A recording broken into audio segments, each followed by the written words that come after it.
Hello,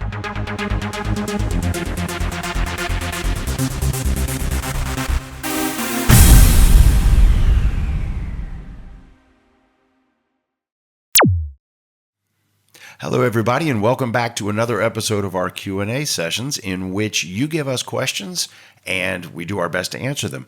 Most of the questions are coming not almost, but many of our questions are coming from our Patreon members. And a lot of times we discuss those questions in the Sunday groups, which you are welcome to join us if you wish to talk to us directly. The Patreon group is the best way to do it. Other than that, the questions are coming through the comment section in our videos. So if you have a question and you want to throw it our way, please feel free to do it. So let's jump into these questions. How's it going, guys? Welcome back. Sorry we were away for a while. We were a little busy. We had some stuff going on. Good stuff. Yeah. Positive stuff. Insert Jefferson's theme here. Okay, so this first one is from Jeffion. Jeffion. It says, hey, Common Sense Laws. Hello. What's up? Much love and respect with you and your team. Thank you. Love your content. Keep doing what you're doing, because with you and others, I believe change under this unconstitutional law will get reformed or abolished. Question. I knew there was one in there somewhere. How did you, if at all, deal with all the online harassment, stalking, trolling, cyberbullying, hate speech, threats, and countless other crap? Excellent question. Okay, is that directed at me or both of us? Probably just in general. I mean, okay, because I think a lot. Really okay, in the beginning, when the videos were primarily hosted by me and Justin was in the background, the threats were coming at me directly, but in truth, it was Justin dealing with them. I personally didn't care about them. I thought they were kind of funny because, I can imagine these are the kind of people who are sitting in their mother's basements looking for something to do, trying to feel important, trying to feel like, I don't know, a white knight or whatever. But, dude, I did 22 years in prison.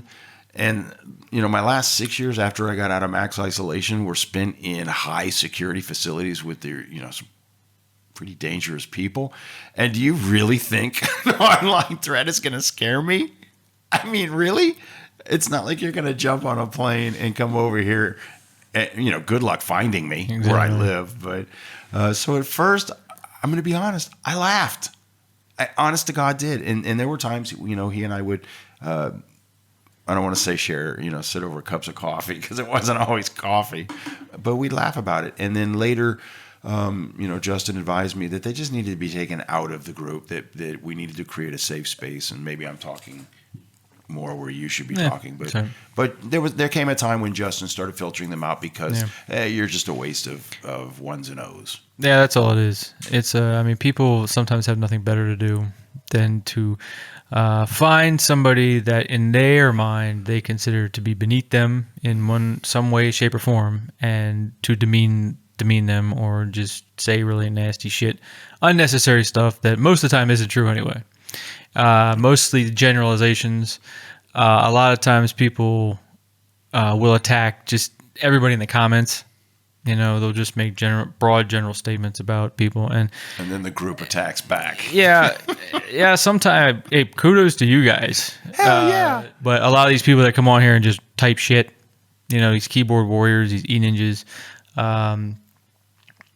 they just have nothing better to do. But it's usually pointless stuff. It doesn't add to the conversation, so a lot of times I delete them or I ban them from the channel just because they're not going to say anything of any value. And that's just a waste of time. Yeah.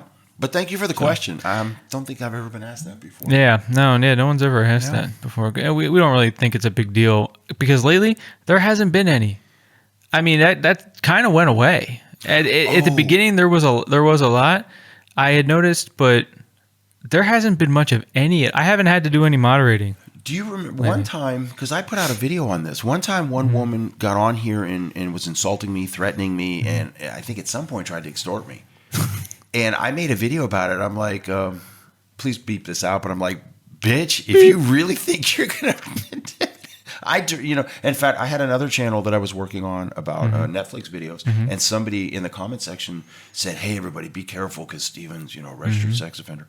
And I actually made a video on that channel directed right to her saying, "Okay, if you want to know my history, this is it. But if you're going to talk about my history, talk about the whole history. Give the whole story." I'm just saying. And we haven't really had a problem since then. Yeah, it's kind of weird. But hey, no, that's great. That's a good thing. Yeah. So, but thank you, Mr. Fion. I'm sorry. That's a good question. Forgive me for jumping in. I have one more thing I'd like to say on that. Okay. About these threats. I had an incident one time in prison where somebody, again, tried to extort me for some canteen money and said, "Oh, I know why you're in prison, and you don't want me to tell everybody." And I was like, "Dude, tell anybody you want to tell. Jump right up on my locker and announce it to the entire dormitory because I don't give a damn." And I was fresh out of the military at the time, so if you want to step back to the the shower stalls and handle this, hey, I'm all for that. Let's get some recreation. And that was, I think, the last time anybody tried that nonsense with me. And in prison they say that sex offenders are picked on or they're targeted. I don't think that's necessarily true. I think bullies or predators are always looking for victims, people that they think are weak. Sex offender is just an excuse. That's all that is. So I think when you stand up to people in public and you basically let them know you're not going to be intimidated, my experience is they back down and they go look for somebody else. Sorry, needed to get that off my chest. Thank you. Okay. Thank you, sir. Thank you for the question. Moving on. This comes from Troy Graham Photography. Hello, Mr. Photography. That's an unusual last name. He has a very interesting question. He asks, are photographers needed in Germany? Oh, I'd say that's definite. Sure, why not? Yeah, I would think, because, we still have a lot of photography shops around. We have a lot of art shops around. Yeah. There's all kinds of advertising agencies. Plenty of stuff to take pictures of. Oh, that's for damn sure. Yeah, that's absolutely so, true. Any job is needed. All workers are needed. They really want skilled workers, obviously. But, good photographers are skilled workers. I've seen some of the stuff that y'all can do, and it's pretty damn impressive. I'll agree with that. We actually have a gentleman here who's an amateur photographer, and he takes absolutely stunning photos of just simple shit. Like, you'll be walking down the street and you'll see a bird in a bush. You'll be like, "Oh, hey, look, there's a bird in a bush." But then he takes a picture of it and you're like, "That is a beautiful bird." Just with the detail and the background and everything, getting the right shot. Yeah, so hey, maybe you can make some money doing it too. Somebody asked a couple of weeks ago about, I think I was in a Patreon meeting, somebody asked about getting a job as a drone pilot. And I'm not sure if I sent the email back, if I'm being honest, but I did check with the gentleman who is the president of the remote control aircraft / drone club up at the airfield I fly at. And he said, absolutely, there are jobs for drone pilots because that's like the happening thing over here for anybody who's doing real estate or doing commercials or, there are so many applications that drones are being used for today that the answer was yes, definitely. And there are requirements to get a drone, but there is not a specific license needed. So if that was you that asked the question, I did follow that up. But hey, man, bring your skills. You know what I mean? And thank you for the question, Mr. Photography. Moving on. Oh, Mr. Clean is in. Mr. Clean, Mr. Clean. Is that his name? Mr. Clean is in. That's what it said. Or else it's Marklenzen. Mr. Proper. Okay. Wait a minute. Proper. Yeah, it's Meister Proper. Proper. I was just going with Mr. Proper. I was going with the American version. That's a German joke. Okay, this question, I believe this is in regards to the one gentleman who had his asylum bid rejected. Okay. And things happened, and then he left. It says, wait a minute. Hold the phone. If the age of consent in Germany is 14 and that guy had consensual sex with a 14-year-old, why did they reject his asylum? regardless of his parole violation, his American offense was not, or is not a crime in Germany. So I'm assuming the basis of your question is X happened, but it's not a crime in Germany. Why didn't it count? Right? I mean, I guess that's what you're getting at, but because he's saying, if it's not a crime. But regardless of whether it's a crime in Germany or not, the ground or the reason for his application for asylum wasn't accepted. But at this point, we have said in so many videos, except for extreme circumstances, which we've made videos about, you're not going to get an asylum bid over Please here don't and try. win. Just come over here, get a job, and move on with your life. Asylum is literally meant, and I'll say it again for the sake of repetition, asylum is meant only for those who are suffering political persecution because of some characteristic they have that they were born with. It's inherent to you. You were not, or this person was not born a convicted sex offender. That was the result of their behavior. That's not protected under asylum law. Now, if they're trying to force you to do the ammonia aversion therapy, that's considered torture. Has nothing to do with whatever the age of consent was or whether the child was 6 years old. It has nothing to do with that. It has to do with the fact that the government is forcing you to undergo torture by inhaling ammonia. The same thing, my opinion, although this has not been tested yet in court, the same thing would be true with these new laws in Louisiana, Florida, and whatever the other one was, where people can be castrated for nonviolent sex offenses. That's torture all day long. You'd have a claim that they are trying to cut a piece of your body off, regardless of the age of the victim, regardless of whether or not whatever you were convicted of is a crime in Germany or not. So I don't know that I can be any clearer than that. The guy who came over here and applied for asylum, completely irrelevant the age of his victim. The fact is he had no good ground for asylum. And they told him that. And they told him that.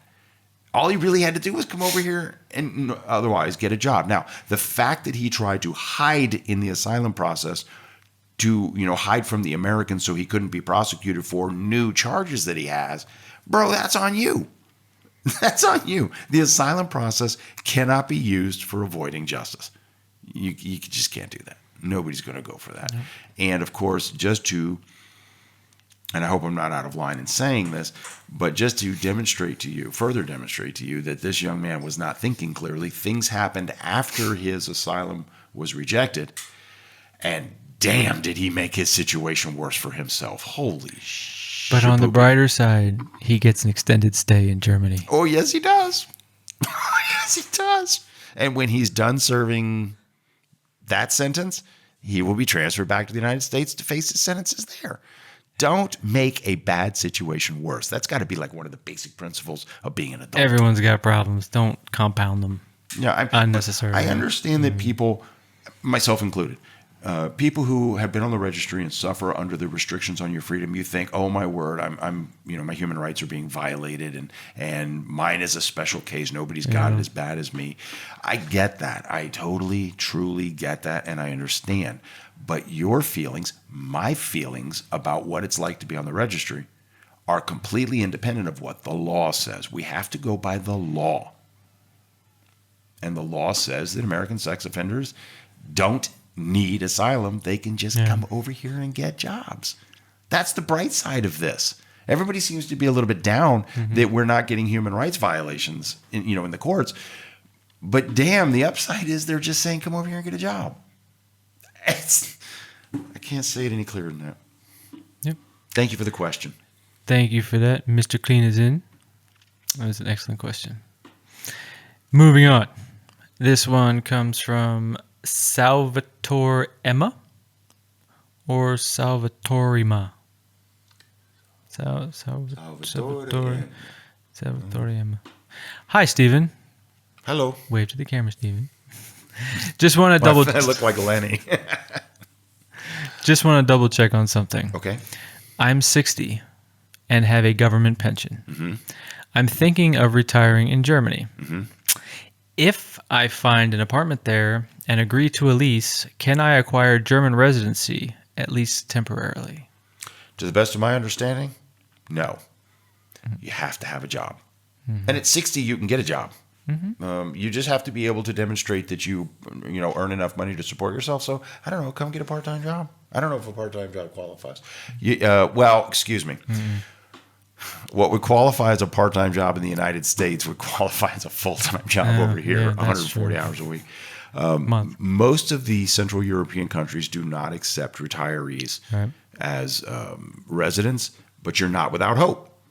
Because, as I've mentioned in at least the Patreon meetings, there is a likelihood that Denmark will allow you to move there and get a residency permit so long as you have enough income coming that you can demonstrate to the government that you can support yourself. And, Corey, who's thankfully working with us in Portugal, he's working on something similar.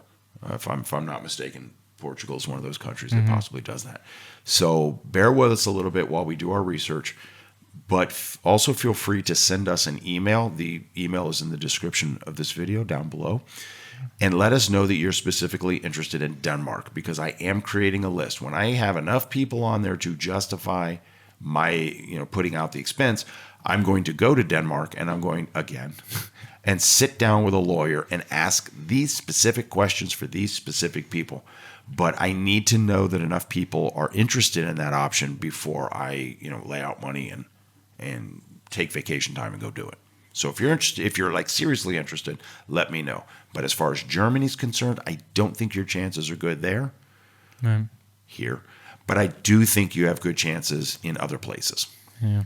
Germany's just, I think we covered this before. They don't have a retirement option here for a good reason. I mean, this isn't the type of place that can absorb a lot of retirees coming in and not contributing into the economy and stuff like that. It just, housing is limited the way it is. So they need the open spaces for people who are going to work and support the current retirees of Germans. And but there are countries that'll do it, So there are options, like you said. Just Germany's not there. Correct. So, but thank you for the question. Yes, sir. And best of luck Salvatore. to you. Yeah. Best of luck to you. Looks like that's going to be it for this week. That time goes by quick. It does. Wow. Yeah, we can't make these videos an hour long. People won't watch them. We would. But yeah, we would. I would enjoy watching them. I think they're pretty good. But that's going to have to do it for this week. So thank you, everybody, for tuning in. We will be back again shortly. We'll try to get a couple more of these filmed, but we are busy. For good reasons. There's lots of people that need help, and we are trying to be Batman. So, but you can always jump over to Patreon.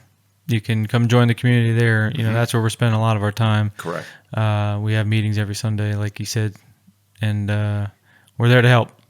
So, you want to close it out? Yes, sir. And I'll close it out by saying, if you're not happy with your situation, do something about it. And reaching out and asking questions is a good way to begin. Sure is. Joining us on Patreon Sundays is also a good way to get personal questions answered. So until next time, my friends, please be smart and be safe. Tschüss. Ciao.